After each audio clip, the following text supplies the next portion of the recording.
So, Renato, can Trump just fire anyone he wants? It's complicated. I'm Asha Rangappa. I teach national security law at Yale University. I'm a former FBI special agent, and I'm a legal contributor for ABC News. And I'm Renato Mariotti. I'm a former federal prosecutor, a practicing lawyer, and a legal analyst. And I'm Rachel Barkow. I'm a law professor at NYU, and I have a book coming out next week called Justice Abandoned: How the Supreme Court Ignored the Constitution and Enabled Mass Incarceration. And we're here to help you understand topics that can't be boiled down into a soundbite or a speech.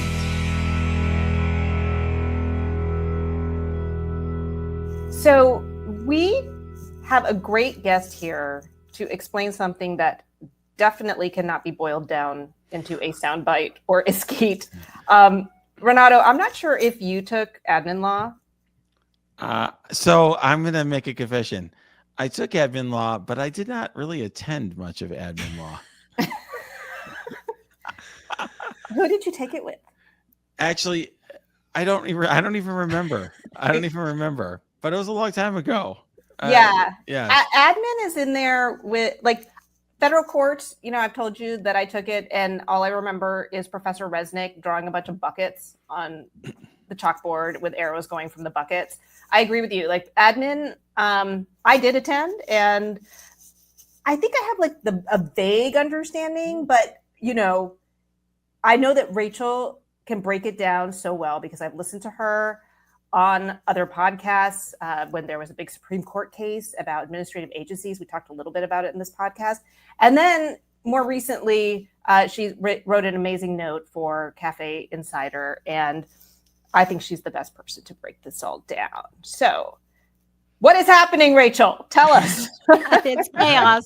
It's chaos. So I guess I'll start by saying that the basic structure in American government is we have different kinds of agencies that are all considered executive agencies, in the sense that if we have three branches of government and you had to stick these different government entities in one spot, they're not legislative, they're not judicial, and so they fall into that third bucket, which would be our executive branch. And when some of these agencies are like the Department of Treasury, they're headed by a person who is appointed by the president, confirmed by the Senate, and the president can absolutely remove those people at will. You know, they're kind of classic executive officer that presidents remove when they want to because they feel that person isn't complying with their policy directives, what have you. And there's other agencies, the head of the EPA. So there's a lot of agencies that have that basic structure. That would be the easy executive branch. That'd be the easy one to answer your question. Can the president remove those people? Yes, he can. All right. But then there's another group of agencies that are, again, they would be within the executive branch because they can't be considered legislative. They can't be considered judicial, and we have to put them in one bucket. But they're usually referred to as independent agencies.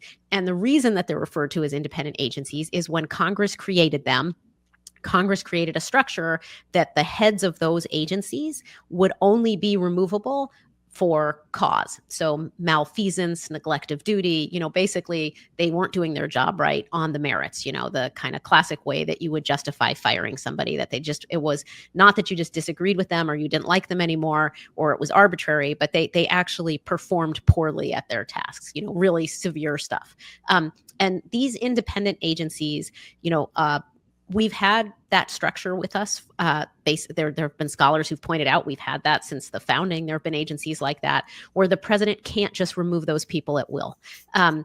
And there was a Supreme Court case in 1935 where President Roosevelt said, no, I want to get rid of that guy. I want to get rid of the head of one of the people who was sitting on the board of one of these independent agencies. And the president was only supposed to be able to get rid of him if this guy was, again, malfeasance, neglect of duty for cause. But President Roosevelt wrote a letter to the guy and he's like, you know what, actually, I just don't want you there anymore because you're not going with my policies. Like, I'm a New Dealer. You're not a New Dealer. I need you out so I can put my guy in. And this man, William Humphrey, said, no, you can't do that. Look, I have this job protection. It's written in the statute. You can't fire me. And Roosevelt said, no, I really do want to fire you. And in fact, I think it is a violation of of the Constitution for Congress to have restricted my power this way. I should have the power to fire anybody who works in the executive branch, because that's part of what it means to have executive power. So Humphrey dies while the litigation is pending. So his executor of his estate takes over, and is still suing for back pay because, Roosevelt removes him. And the lawsuit says he was not allowed to do that. And the Supreme Court ends up getting the case, decides unanimously 9-0 that this law is constitutional, and therefore Congress can set up agencies where the people who head those agencies cannot be removed by the president at will.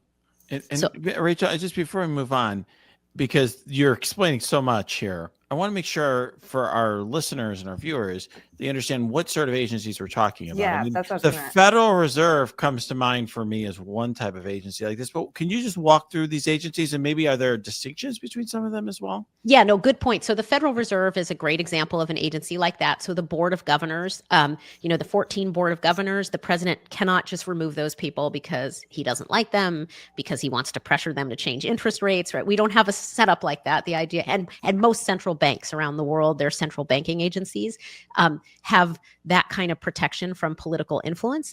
So that's a structure that's fairly common. And the reason it's common is because if a political leader can remove the head of your central bank at will, they will threaten to do that to manipulate interest rates in the market during times where they're facing election. And so economies collapse. It's terrible for that. But in addition to the Fed, it's the Securities and Exchange Commission, the Federal Trade Commission, the National Labor Relations Board, the Consumer Products Protection Agency. I can't remember exactly what that is, but making sure products are safe. So there's a bunch of them. And so there's a lot of them that deal with financial stuff, financial related things, but not exclusively. Like you have something like the National Labor Relations Board. And these agencies, the idea behind them when Congress created them was basically like the Fed. You just have some agencies where you really can't have the personnel changing that rapidly, or just because the president doesn't like them. It's the thought is we need more stable policies, and we want these people to serve certain terms, 5-year terms, say, so they develop some institutional knowledge, some expertise, for good policy making and for stability. Since 1935, everybody thought that was okay. That's the cliffhanger. You can go ahead. So, you're going to get to the Trump administration wants to challenge this whole idea. But let me ask you just a constitutional question. So, many of these agencies are actually all of them, if they have these statutory protections, are created by Congress, right? And yes. I would assume that Congress is using some overlapping Article 1 authority to create them, right? Especially with monetary policy and things like that. Why isn't this a shared power? Like, in other words, yes, I guess you have to put it in a bucket. But our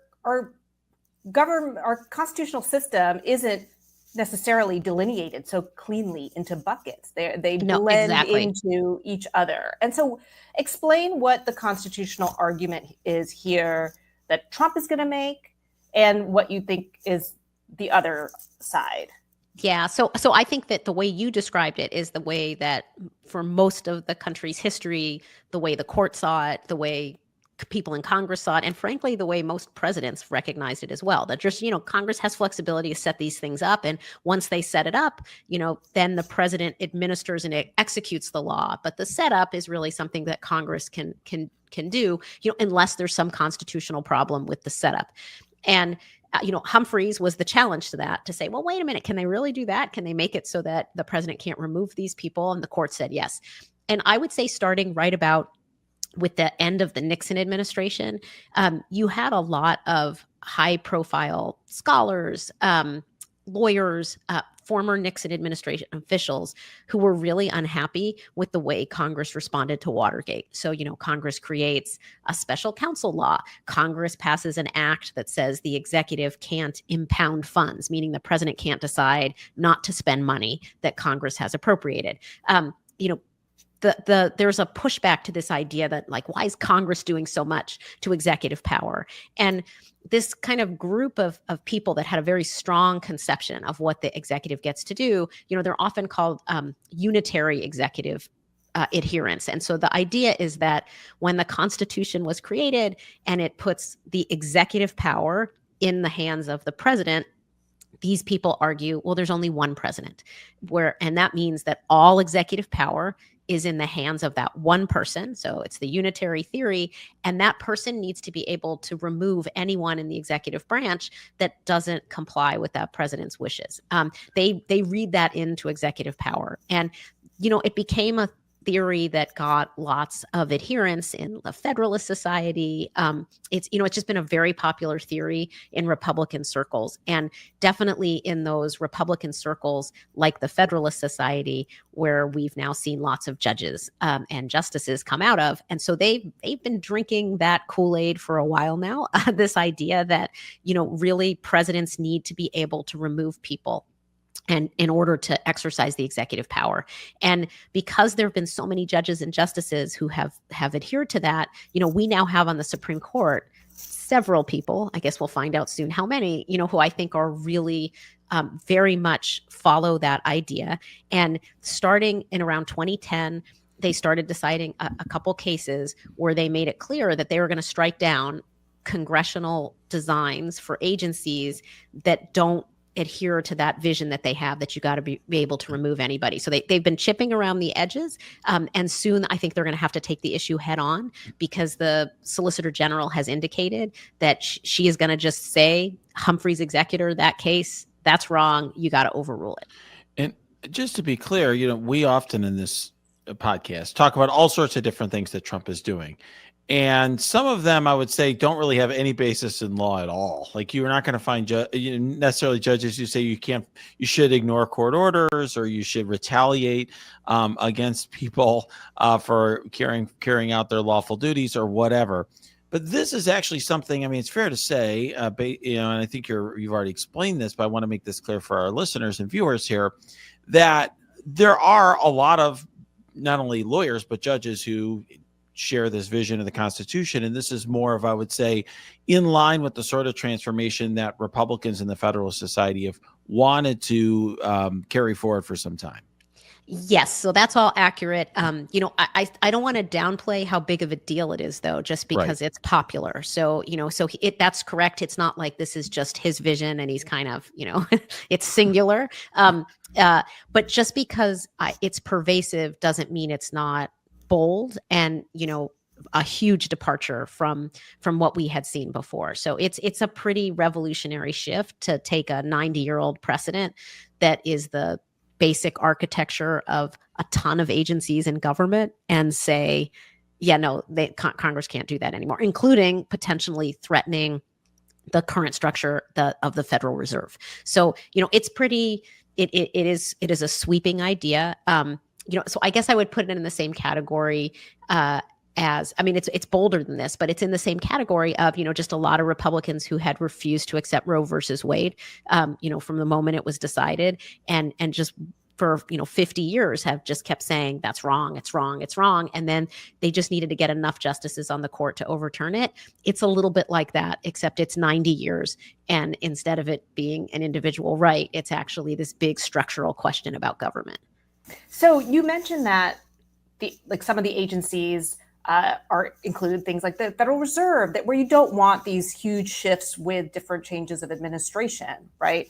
I would think that that's an interest that any party would share. Like, if you were looking at this from a veil of ignorance of who's going to be in power, it's not something that in other words, you would think there would be more consensus about that. And I know in your note, you mentioned that at least when it comes to the Fed, that even justices who might be sympathetic to this unitary executive theory are going to struggle with, or might struggle with, how to carve out some kind of exception for an agency like that. And can you just talk a little bit more about that? Like, what you see in terms of how this is going to shake out on the Supreme Court, how they would thread that needle, and would it be ideologically consistent for them to do that. I mean, not that this is the most ideologically consistent court, but I'm just I'm interested in your thoughts on kind of how they're going to approach this. Yeah, so I think one thing that's kind of interesting is so there was a case before Humphreys was decided. This case called Myers. So had you gone to your administrative law class, you would remember those two. Those are the big ones. And in Myers, it was an opinion written by Chief Justice Taft, who you might recall was a former president. And he wrote an opinion in Myers that was similar to this view of executive power. Like, the president's got to be able to fire people. And, there he was talking about the postmaster general. And so by the time you get to Humphreys, the court says, look, jobs like that are different than these agencies that are the administrative agencies that Congress sets up that do a lot of different things, including make rules. So they're kind of quasi-legislative. They sometimes adjudicate claims. So they're quasi-judicial. So for these kind of agencies, the court said, it's different than these purely executive actions that we think of. And what I think is interesting about Myers is, it was written by a former president. And so someone who really just, is thinking about it from the president's perspective. And then you later on, when you get the court that says in Humphreys, no, it's not like that, you have more varied backgrounds of the justices.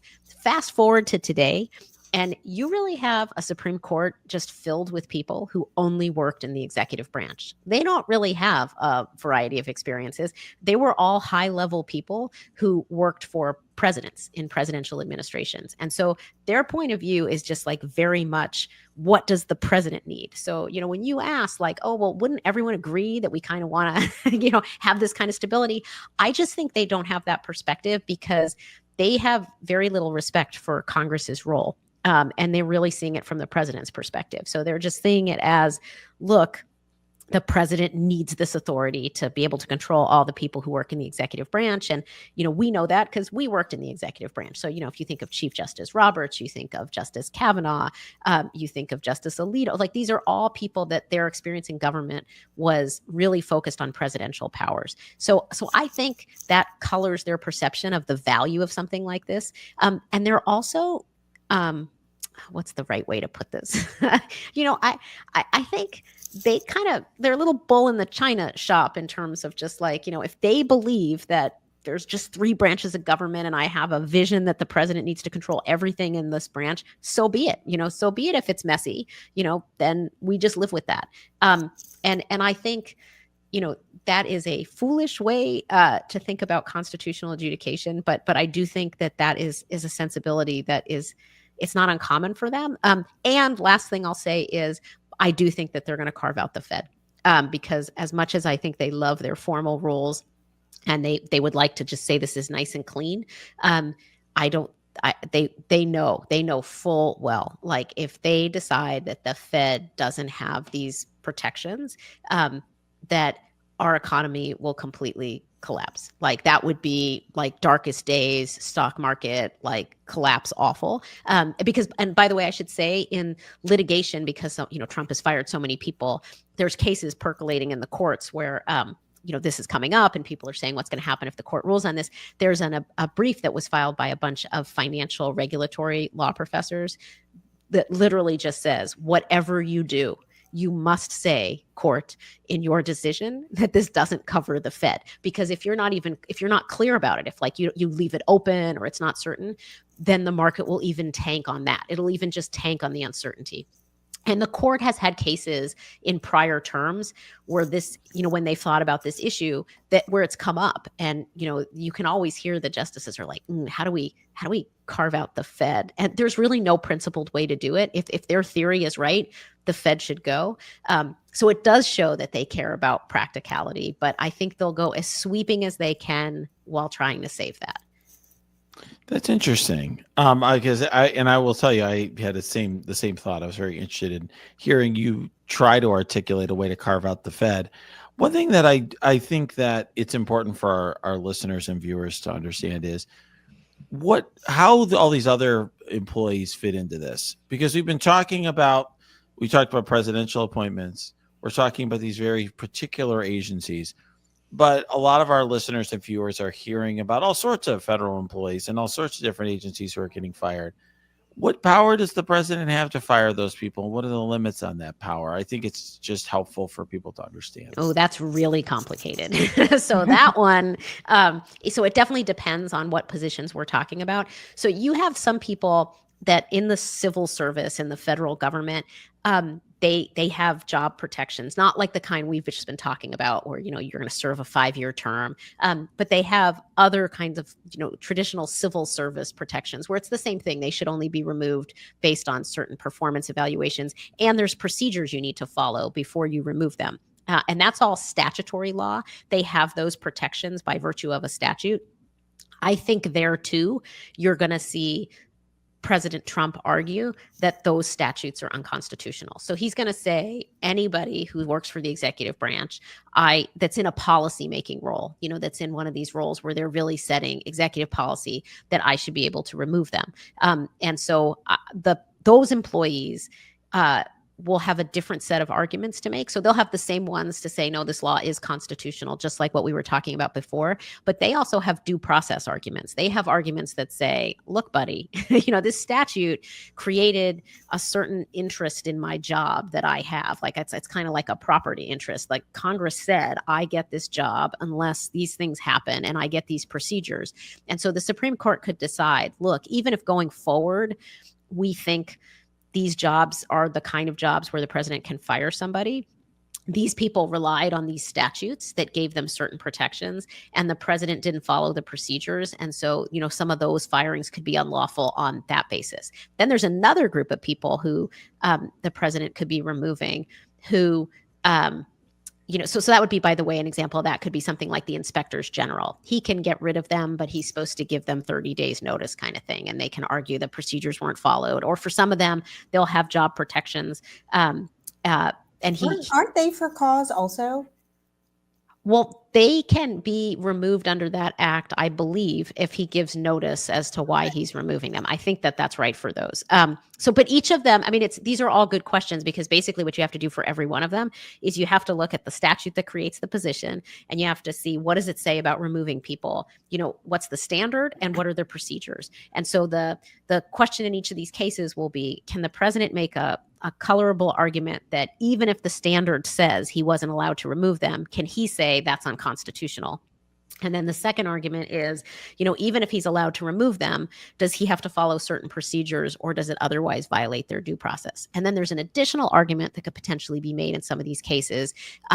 If some of these people want to make an argument that it's like a political retaliation, a First Amendment kind of a claim. There's additional claims that they might be able to make. So I would say we're in for a lot of litigation over the next 4 years. But the big ticket question is this one about how broad is the president's removal power? Because if the court ultimately decides that these statutes are unconstitutional, that's the sweeping decision. The sweeping decision is the one that says to Congress, no matter how valuable you think it is to have protections for people, you can't do it. The president gets to remove them all. And that's a big change, because, in our history in America, we had a lot of really corrupt hiring practices.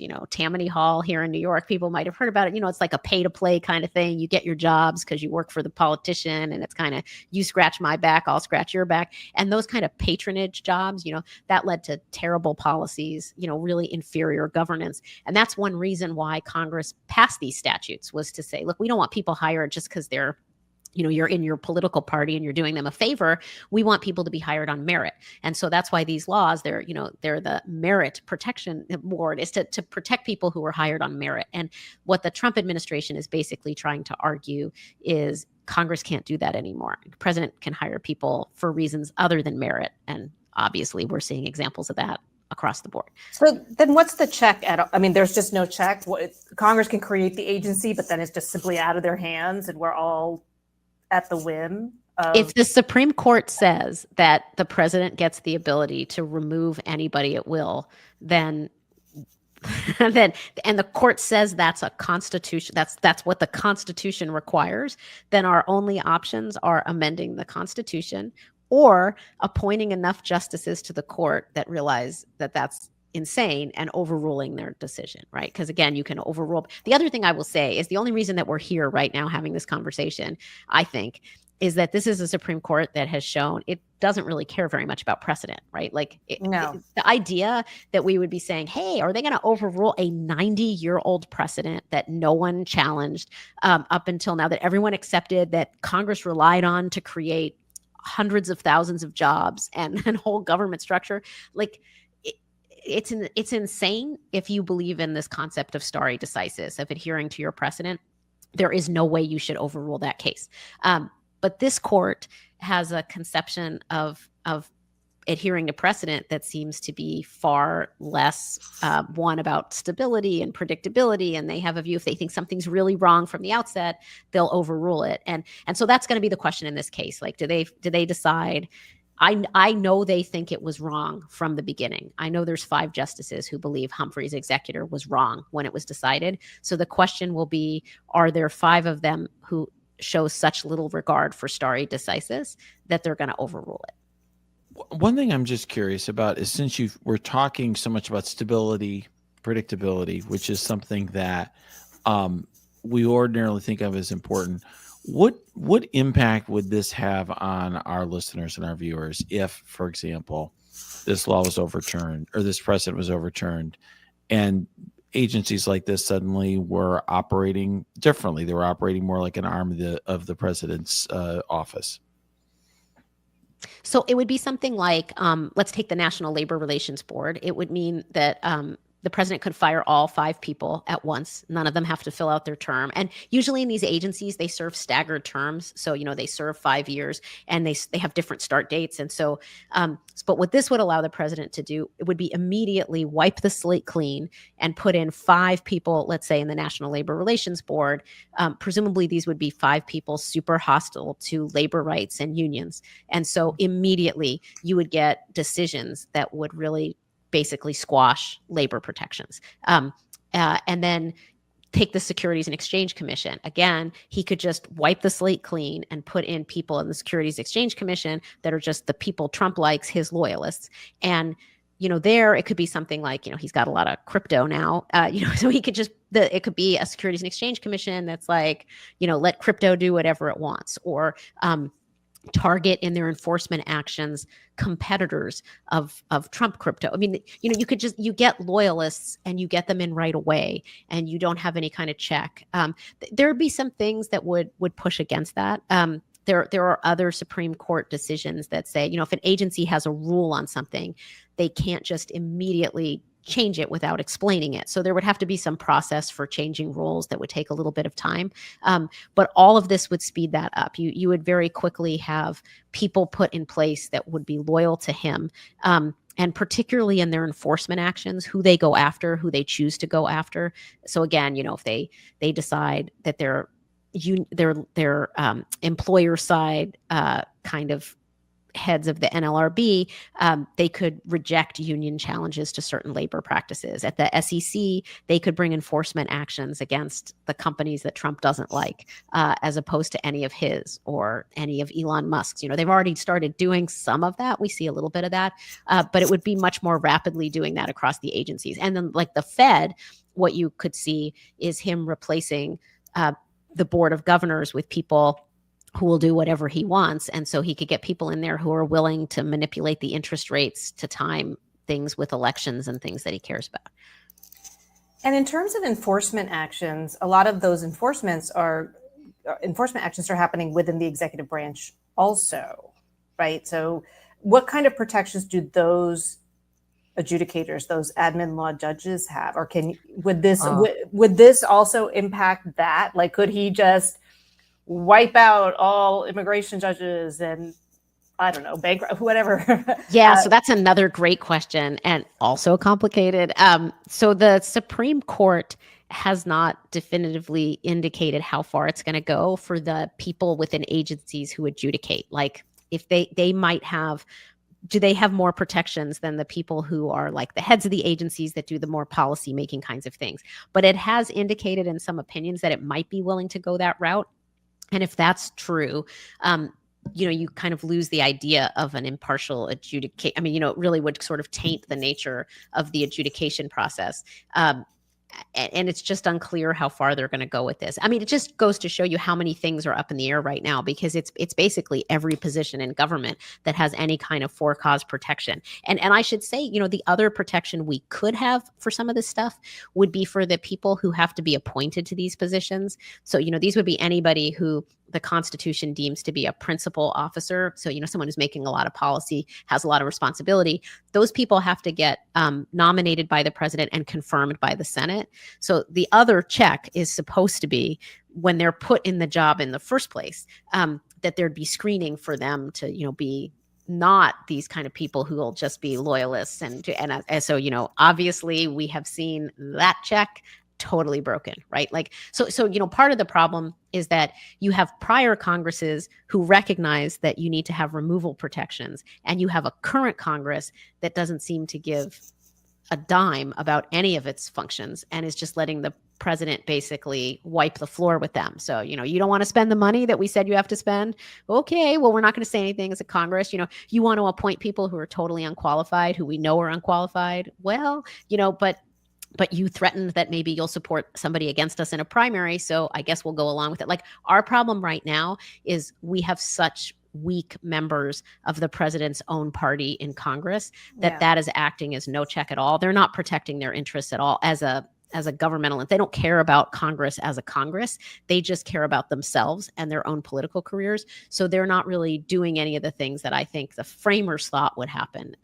I think the framers just didn't fully understand how bad political parties would become and how people would just make decisions based on if they're the same party as the president, as opposed to the fact that, oh, I'm in Congress and you're the president and I should check you. That conception has not played out, I think, the way that they thought it would. There was a Supreme Court decision, Jarchese, that said that the SEC's admin law judges were unconstitutional, or that admin law system. Do you see that also going to the reach of that expanding to, let's say, our immigration judges and elsewhere? Yeah. So in that case, the court, so that's one where they kind of did drop the hint that who knows how far they'll go. So in that, I don't know if you say Jarchese, however you say the name of that case, the court there said that there were certain actions that people had that you got a jury trial right. And so therefore you couldn't force them to go before these Securities and Exchange Commission judges, because there was a right to have a jury trial in those cases. And so it's unclear whether that is, the court said, and the reason for that, the court said, was these kinds of fraud actions that were at issue in that case were the kind of actions where you would have gotten a jury at the founding, so they kind of made it about that. So it's not clear whether they would say that you have to have, that every case needs to go into just an Article 3 court, what we all think of as regular courts, as opposed to before an agency judge. If the court actually said that, if the court said actually agencies can't adjudicate things anymore, there's no way our court system could handle all the litigation that takes place in agencies. So, all the Social Security benefits determinations are made by administrative law judges, and the immigration cases, immigration judges. So, if it turned out that those people all had, could be completely removable at will, that would certainly shift things. Or if the court said none of those things can be adjudicated by an agency, it has to all be in a court. It just kind of shows where their vision of separation of powers becomes really troublesome given our current governmental structure, because we don't have a clean division. We don't have a clean division of this is legislative, this is judicial, this is executive.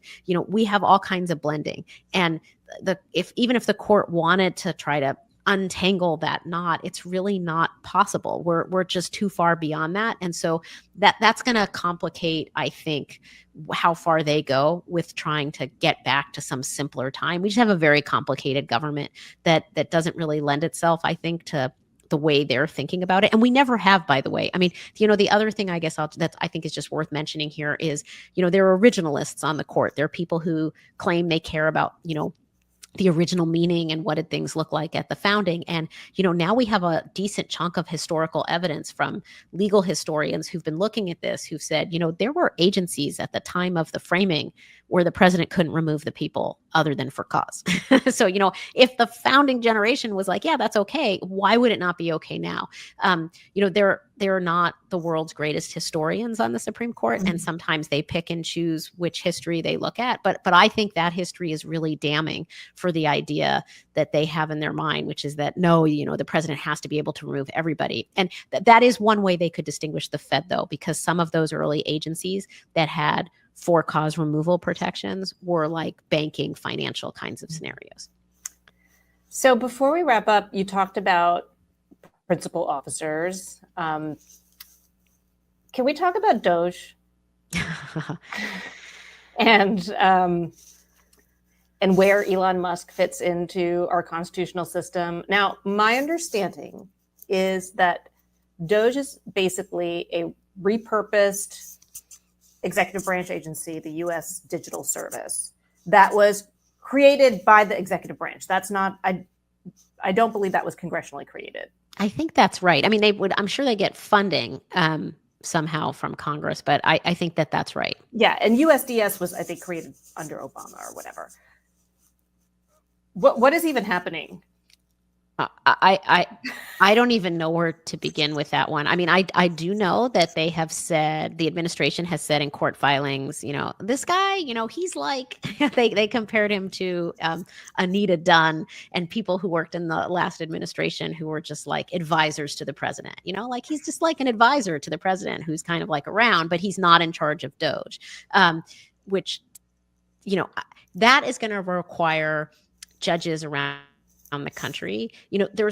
There's kind of a general accepted norm that judges have, which is we take what the executive branch tells us at face value. If the president says something is X, we assume it is in fact X. If the president says, no, I'm not doing this because I want to discriminate against this particular group, even if the president is saying things on Twitter or in other spaces that make it seem like it sure seems like he's doing that, we kind of have this presumption of regularity that what the official statement is the statement.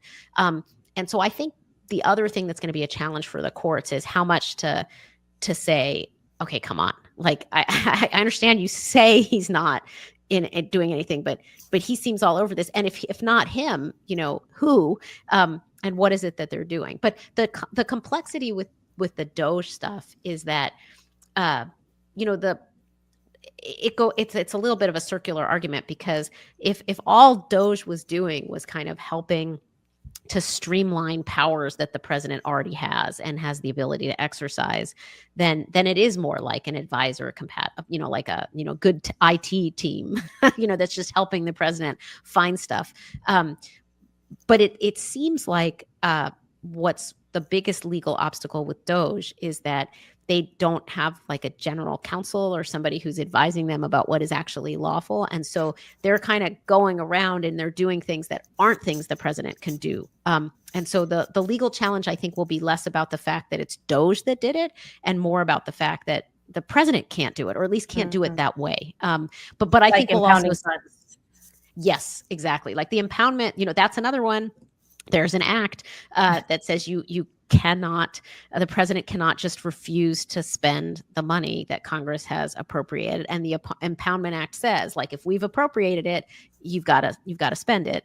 But the Trump administration has indicated that they're going to challenge that on constitutional grounds as well. And that seems like the one thing that Congress as an institution would want to step up for, because that's pretty much their big power.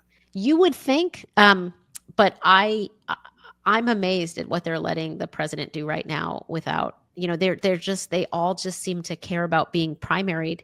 And I think they're worried that Elon Musk will fund an opponent, that the president will campaign against them. And, it's pretty craven self-interest, and it's not a lot of institutional interest. But for impoundment, I think it won't matter as much that the members of Congress aren't out there defending it, because that one, interestingly enough, you do have Chief Justice Roberts has, when he was in government, wrote something that indicated he thinks the Impoundment Act is constitutional.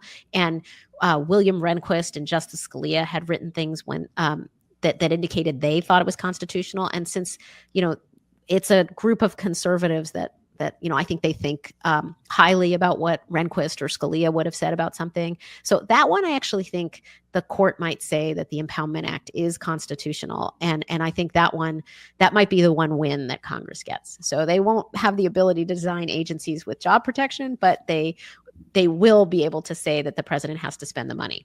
That one, if it's going to, I think the bigger issue is what happens if the president defies the court's orders. Yeah. I think that's important because otherwise you could imagine essentially a pocket veto of sorts by a president, right? Congress wants to build a highway. They appropriate the money for the highway, and the president's like, you know what? Even though that has already been signed into law, I don't care. I'm just going to not essentially direct the executive branch not to do it, which is a real problematic thing. Yeah, I mean, then it's taking Congress to the point that I don't even know why it's there. If the power of the purse, right, that it's just meaningless to have that. Then they are like just some kind of roving advisory body that takes up space. So I think the court. I mean, it's always hard to predict, but if I had to, I would predict they are going to overrule Humphrey's executor, but they're going to carve out an exception for the Federal Reserve. And I would predict that they would say that the Impoundment Act is constitutional, and therefore it's not that the president has unlimited discretion to just decide not to spend money. But we'll see. I mean, if the president can impound funds and not obey court orders, then you basically have a dictator. Yes. Yes, and and then there's really no point in analyzing the fine point of any of these cases. At that point, we are really in a whole new territory. It's complicated. Yes.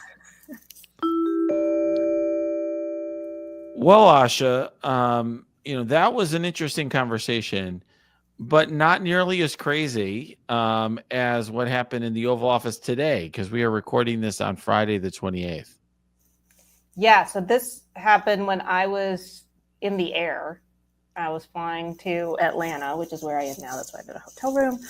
We'll talk about that in the C block. And so I'm looking through the, crack in the chair in front of me, and the guy sitting in front is watching Fox News, and it talks about the heated exchange between Trump and Zelensky. And Pence. And Vance. Yeah, not Pence. Not Pence. Poor Pence. Yeah, Pence is on the good side. On the good side on this one, Pence is actually out there tweeting, saying, "Hey, Mr. President, actually, Ukraine didn't start this war." No, so they're basically bullying and acting in a demeaning way towards the president of Ukraine, which is shocking and is the sort of thing that we've never seen before, I would say, in American history. So, full disclosure, I did not watch the clip with the sound on because I just can't bring myself to do it. But I have read the words and I have watched the demeanor. It's not just shocking, it's shameful. It's shameful. Look, even at the basic level of diplomacy and how you conduct yourself as a head of state with another head of state. I mean, do presidents and vice presidents behave this way? It looked so just gross, and so base. It looked so base. Like, it's not befitting the kind of interaction that you would want. Even if you disagree, you expect there to be a certain kind of decorum and civility in the way that you communicate that. And it seemed more like a performance. Even with the sound off, maybe especially with the sound off, it looked more like a performance to me. It's interesting. Yeah, I mean, it's definitely even beyond diplomacy. It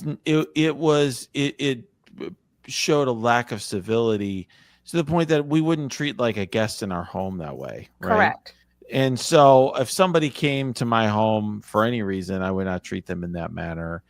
And it's sort of the level of disrespect is really something. And it is shocking. And it really, leads me to wonder once again, what is animating this strong desire to pursue Russia's interest, right? I mean, it's something that a question you and I have noodled for years and years and years. But it sure looks like someone who is trying to essentially push forward Russian propaganda points and humiliate someone who is standing up and a symbol of defiance to Russia. Yeah, this is something that has been in the works for a long time. I mean, to me, it's shocking that it's manifesting in this way, but let's remember that the seeds of this were planted in 2016 when the GOP platform, the position on Ukraine and sending arms to Ukraine was diluted. Do you remember this? And that was at the believe at the behest of Paul Manafort, or he was somehow involved in that, correct? Yes. And so, it got airtime, but not enough, I think, as much as it deserved, because it was such a sharp departure from the GOP stance, which had been very, very hawkish up until that point. It was just like, oh, yeah, I guess it's kind of weird that, all of a sudden we've softened the position on arms to Ukraine. And then, we had the whole Russia investigation, which, by the way, again, everything comes home to roost today, where Trump says, Putin and I, we went through this witch hunt together, or we went through some things together. I mean, there's this, there's a sense of like, yeah, they did this to us. Like they were going to expose us. I mean, it's weirdly kind of confession-y to me. And all of this is really, there's a clear through line from that moment in 2016 at the convention to the midpoint where he tries to do the quid pro quo shakedown, withholding arms and weaponry to Ukraine before Zelensky announces an investigation, to today. Like, it's not shocking. The only thing that's shocking, to kind of link it to our earlier segment, is Trump knows he can do this now and pay zero political price for it. Whereas during the first administration, he had to tiptoe around it and try to create this plausible deniability because there were still enough people who were Russia hawks. And now the entire GOP has just capitulated. Yeah, I mean, if you recall, there was an earlier Oval Office episode near the beginning of his first presidency where he essentially stated some intelligence to the Russian ambassador, and it was a shocking event. And that was very different than this. It was not in front of the cameras, and it was not. Well, he let the Russian press in. He didn't let the American press. Yeah. Yes, or maybe he didn't let the American press in. I don't know if the Russian press was there, but today the Russian press was there. Mm-hmm. Mm-hmm. Yeah. But yes, he brought in Sergei Lavrov like in the first week and was like yucking it up. And maybe it wasn't the first week. I think it was after he fired James Comey. It was like, yeah, I took care of that guy. So one thing I will say is one thing that, because I obviously am practicing law and out there talking to a lot of different people, it's been interesting hearing people try to make sense of the Trump foreign policy. I mean, the best story I heard recently is like, well, they're trying to peel away Russia from China. Like, this is like Nixon going to China thing where, he was trying to during the Cold War. And I'm like, boy, that is a really difficult way to try to explain this escapade. Yeah, I don't understand that. Well, that was Vivek Ramaswamy's debate talking point. And right. Like, China's the true enemy, and we need to triangulate that and sort of isolate China by getting Russia, which shares a huge border with them, to sort of be at odds with them. Okay. This just doesn't seem at all like a coherent and well thought out strategy of any kind. I mean, belittling and berating a world leader who's respected by many of our allies and partners, at the very least, even if the current president and vice president don't respect him, is very odd. Yeah. We are watching as our entire world order is being reconfigured, essentially. Indeed. And I think to connect it to some of what we talked about earlier and this idea of huge concentrations of executive power, that one thing that we should be very cognizant of is abuse of executive power can come both in the commission of acts, launching investigations against enemies and doing things, as well as in the omission of acts. And I think that we don't think about that enough. So, we talked about one form of omission if, for example, the Impoundment Act is declared unconstitutional, like to just not spend money that, he's given, to not investigate crimes if they're being committed by his friends, to not deploy forces if Putin were to, attack Poland. And even though under NATO, we are under our treaty required to provide assistance, to simply say, no, we're not going to do that. He has all of that authority. And I think we don't really understand, or I think most people don't fully appreciate how much an abuse of power can come through omission as well as commission. Yeah, it's interesting. Legally, is much more difficult, I'll say, as a prosecutor to prosecute omissions. Correct. It's even in, let's say, a fraud case, it's rare that an omission is prosecuted as a fraud. Like even if you omit a statement that would be, or a disclosure that would be very important. And similarly in this context, it can be very challenging to hold a president accountable. Asha, it's a subject. It's interesting because obviously you just said something that's so profound that, our whole world order is being reconfigured. And yet on this podcast, we're so focused, understandably, on our entire nation and our way of life and our constitutional system being reconfigured. And it's almost like, people are focused on at home first, right? And what's all the turmoil here before the impact in the rest of the world. But of course, some of the people who will suffer the most from a Trump presidency are the people of Ukraine. Totally. I have found myself experiencing deep shame over the last few weeks, and definitely as things definitely as we were like cutting off aid to, starving babies in Sudan, or, but for sure, as this has come to backing Russia in its obviously illegal war. I mean, everybody saw that was unprovoked. It was a violation of international law.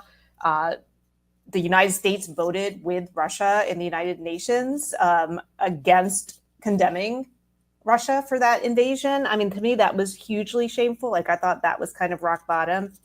But, as someone who grew up, I think really, I have drunk the America Kool-Aid.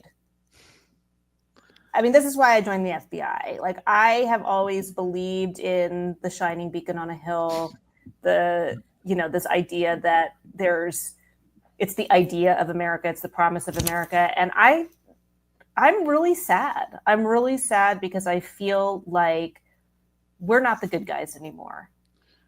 So we're bad guys, actually. So, that's interesting. I also, like you, am a believer in America. I love America. I'm so proud to be an American.